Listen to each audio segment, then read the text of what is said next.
শিক্ষার্থী ধর্ষণ চেষ্টার প্রতিবাদে উত্তাল হয়ে উঠেছে জাহাঙ্গীরনগর বিশ্ববিদ্যালয় ক্যাম্পাস। এরই মধ্যে শিক্ষার্থীরা প্রক্টরের পদত্যাগের দাবি তুলেছে। পাশাপাশি আজ প্রশাসনিক ভবন ঘেরাও করারও ঘোষণা দেন তারা। এ নিয়ে বিস্তারিত জানাতে যুক্ত হচ্ছেন সহকর্মী রায়ান বিন আমিন। রায়ান, কি পরিস্থিতি দেখছেন এই মুহূর্তে? ঘেরাও কর্মসূচি কি শুরু হয়েছে কিনা, কি বলছেন শিক্ষার্থীরা? এই বিষয়ে বিশ্ববিদ্যালয়ের প্রশাসন কি বলছে?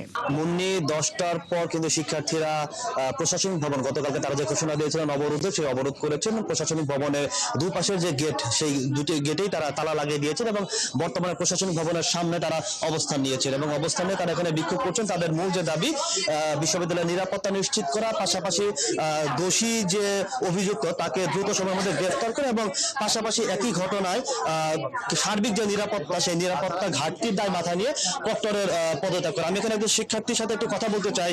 আসলে আপনাদের দাবিটা আসলে কি?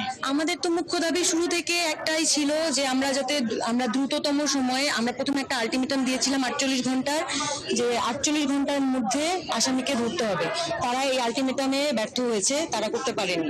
যার কারণে আমরা পরবর্তী কর্মসূচি আমাদের, এবং আমরা বলেছিলাম যে তারা 48 ঘন্টার ভিতর যদি ধরতে না পারে, তাহলে প্রশাসনে এই যে প্রক্টোরিয়াল বডির যে এতদিনে যে ব্যর্থতা, শুধুমাত্র এই ঘটনার প্রেক্ষিতে না, এর আগেও বিগত যত ঘটনা রয়েছে, যত তারা তদন্ত কমিটি গঠন করেছে, কোনোটাতেই তারা কোনো ফল দেখাতে পারেনি। তো সবকিছু প্রেক্ষিতে আমরা বলেছিলাম যে আমরা সেই প্রক্টোরিয়াল বডিকে অবাঞ্ছিত ঘোষণা করেছি এবং আমাদের এখন একটাই মুখ্য দাবি যে উনি শুনছিলেন যে মূলত সার্বিক যে নিরাপত্তা, সেই নিরাপত্তার দায় মাথায় নিয়ে রায়ান বিন আমিন, আপনি আছেন সেখানে, খবর রাখতে থাকুন, আমাদের সঙ্গেই থাকবেন।